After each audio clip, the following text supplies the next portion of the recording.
पहला सवाल है जो हमें मिला है,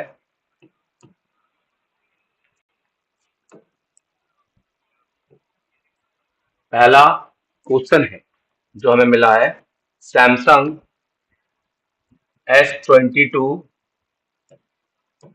अल्ट्रा। ये कह रहे हैं कि 10 to 15 मिनट के अंदर ये क्या हो जाता है, ये टर्न ऑफ हो जाता है, मतलब बंद हो जाता है। तो मैं कहता हूँ रीस्टार्ट हम बोल सकते हैं। ठीक है। अगर सैमसंग S22 अल्ट्रा है और 10 to 15 मिनट के अंदर बंद हो रहा है, तो सबसे पहले है ना, सैमसंग S22 अल्ट्रा को समझना पड़ेगा कि उसके अंदर प्रोसेसर क्या लगा हुआ है। और हम देखो यहाँ पर तीन आ रहे हैं अल्ट्रा में, ये तीन अलग अलग मॉडल में। तो लाइक में ये वाला मॉडल ओपन कर लेता हूँ।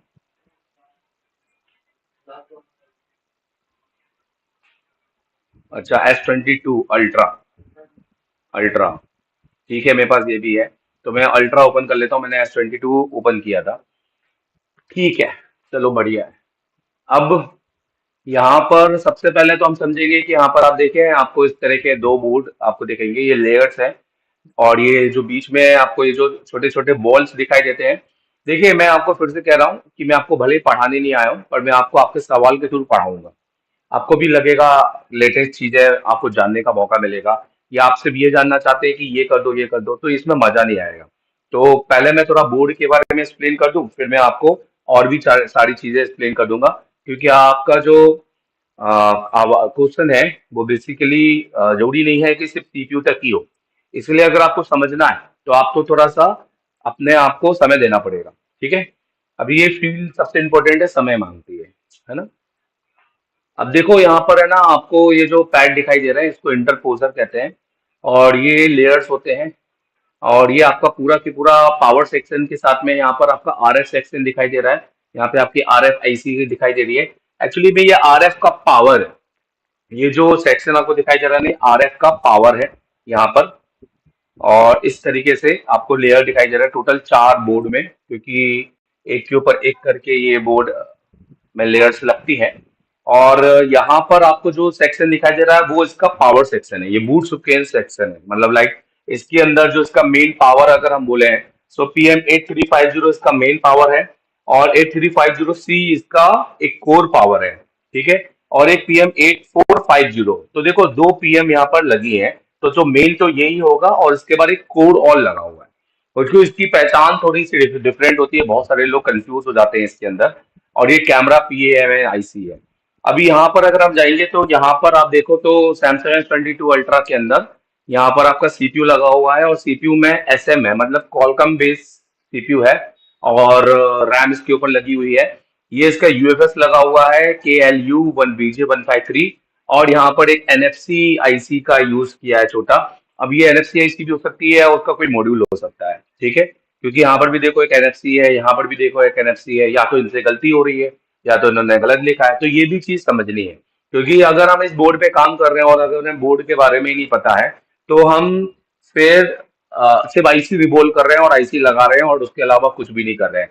तो मैं देखिए, जब तक आप बोर्ड को नहीं समझोगे, और एक बार समझना होता है, तो आप अब इसमें काम में मजा आने लगेगा आपको। वो भी चीजें बनाओगे जो आपसे नहीं बन पा रही है। और इसके अलावा अगर हम यहाँ पर देखें, ये एक ऑडियो आईसी बताई गई है, ये एक चार्जर मैक्स। तो सैमसंग S22 के ज्यादातर सेटों के अंदर अगर क्वालकॉम का सीपीयू है, तो यहाँ पर आपको जो आईसी देखने को होगी वो आपको मैक्स ही मिलती है। S25 अल्ट्रा में भी यही लगी है। पर 770 मतलब सेम नहीं बोल सकते हम इसको, क्योंकि वहां सेम नहीं लगी है।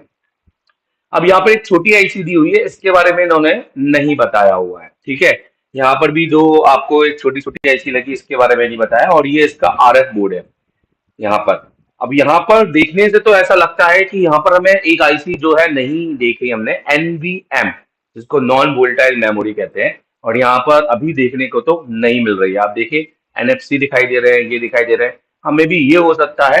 तो ये हमें इसका एक बार है ना बिटमैप भी चेक कर सकते हैं। क्योंकि देखो, अगर हम बात कर रहे हैं 10 से 15 मिनट में रीस्टार्ट हो जाना, तो इसका सोल्यूशन तो ऑब्वियस है कि सबसे टॉप सोल्यूशन, क्योंकि सैमसंग के फोनों के अंदर शुरू से ये देखा गया है, जो रीस्टार्ट की प्रॉब्लम है ये इसके थ्रेशोल्ड की प्रॉब्लम होती है, हीट, जो कि हमारा फोन हीट होने लगता है ना, तो इसके अंदर जो पीपीडी होता है ना कंपनी का, तो वो थ्रेशोल्ड होने लगता है। तो आप सबसे पहले तो एक ही चीज करो जो हमेशा है, सीपीयू और रैम को रिबॉल्व। ठीक है, सीपीयू और रैम को रिबॉल्व करो और 99% बन जाता है सेट, नो डाउट। पर अगर 1% भी सेट अगर ना बने, 1% भी अगर सेट ना बने, तो हमें और दूसरे तीसरे में भी जाना पड़ेगा। ठीक है, तो दूसरे में जो इसका और दूसरा कारण है, क्योंकि ये रीस्टार्ट कर रहा है ना, तो आपको एक बार बैटरी की सप्लाइयां, एटलीस्ट बैटरी बैटरी की जो इसकी हम बोल सकते हैं सेंस सप्लाइयां, आपको एक बार सेंस लाइन को जरूर ट्रेस कर लेना चाहिए। मैं आपको दिखाता हूं, पहले मैं आपको पूरा डाल दूं। और तीसरा, अगर ये उस बार बार फिर उसके बाद भी रिवॉल्व कर दिया फिर भी आ रहा है, तो एक बार आप इसको फ्लैश कीजिए, और फ्लैश करने के बाद भी होता है तो इसका यूएफएस निकालकर एक बार इसको रीप्रोग्राम कीजिए, मतलब रिसेट कीजिए। जैसे लून रिसेट करते हैं ना हम अपना अपना इसका सिक्योरिटी लेकर इसके सारे पार्टीशंस के बेसिकली डिलीट करके लून को रिसेट करते हैं, और इसकी फ्लैश फाइल से वापस पिट फाइल से हम इसको रिपेयर कर सकते हैं। So CPU revolve, battery sense and flash. अब इसके अंदर ना एक और छोटी छोटे चीजें होती हैं, लाइक हम जिसको बोल सकते हैं हमारा, क्योंकि ये बता रहे हैं 10 से 15 मिनट, मतलब मैं ऐसा नहीं बोलूंगा क्योंकि 10 से 15 मिनट के अंदर कोई एलडीओ शॉर्ट हो जाए। तो ये जो प्रॉब्लम आ रहा है, ये ज्यादातर अभी फिलहाल जो मुझे लग रहा है ये सीपीयू का, या तो फ्लैश, या तो हमें ये फ्लैशिंग पे ही ठीक हो जाएगा, या तो हमारा यूएफएस रिसेट करना पड़ेगा। हाँ, आप बिल्कुल थर्ड पार्ट पर जा सकते हैं, बैटरी सेंस लाइन ट्रेस। अब मैं इसमें आखिरी में बोलता NVMIC, so non volatile memory IC, but अभी तो मुझे यहाँ पर आईसी दिखाई नहीं दे रही है। और अगर मैं सीपीयू देखूं तो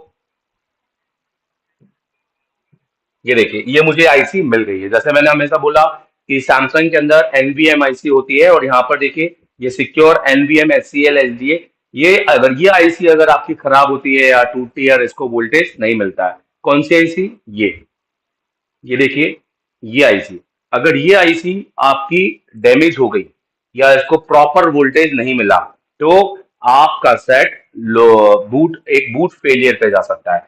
बट बेसिकली ये कंडीशन तब होती है जब हमारा सेट पूरा ही ऑन नहीं होगा। पर यहाँ तो आपका फोन 10 से 15 मिनट चल रहा है, तो इसका मतलब आपका फोन का अभी सबसे मेन प्रॉब्लम है, एक ही प्रॉब्लम हम बोल सकते हैं, और वो है सीपीयू। ठीक है, बट अगर हम इसके बहाने कुछ और भी सीखा नया तो ये अच्छी बात है। ठीक है, डन। चलो भाई, अगला सवाल। आई होप कि सैमसंग S22 अल्ट्रा 10 से 15 मिनट रिस्टार्ट हो रहा है। अब आपको एटलीस्ट ये तीन चीजें आप देख सकते हैं। और एक चीज और, हाँ, मैं आपको कहूंगा पांचवी चीज, क्योंकि देखिए जब हम काम करते हैं ना तो हमें नहीं नहीं एक बार अपने बोर्ड के लेयर्स को रिवॉल्व कर लेना, मतलब जो हमारा बोर्ड का लेयर होता है ना उसको रिवॉल्व कर लेना। क्योंकि मिड दो लेयर्स में है ना, ये एक आरएफ लेयर अलग है, आपका सीपीयू लेवर लेयर अलग है, तो इसको एक बार रिवॉल्व कर लेना। तो मैंने पांच आपको बता दिया है, एटलीस्ट पहले इस पे काम करो। ठीक है, I will revolve twice sir. हाँ, ओके डैन, मैंने फिर आपको बोला, मैंने बता दिया। आप ये कह रहे हैं कि इसको आपने दो बार रिवॉल्व कर लिया है फिर, सो मैंने बता दिया है ये पांच आपको, आप इस पे काम कर लेना। Okay, Sunil Kumar sir, iPhone 6X का फुल चार्ज होने पर पूरी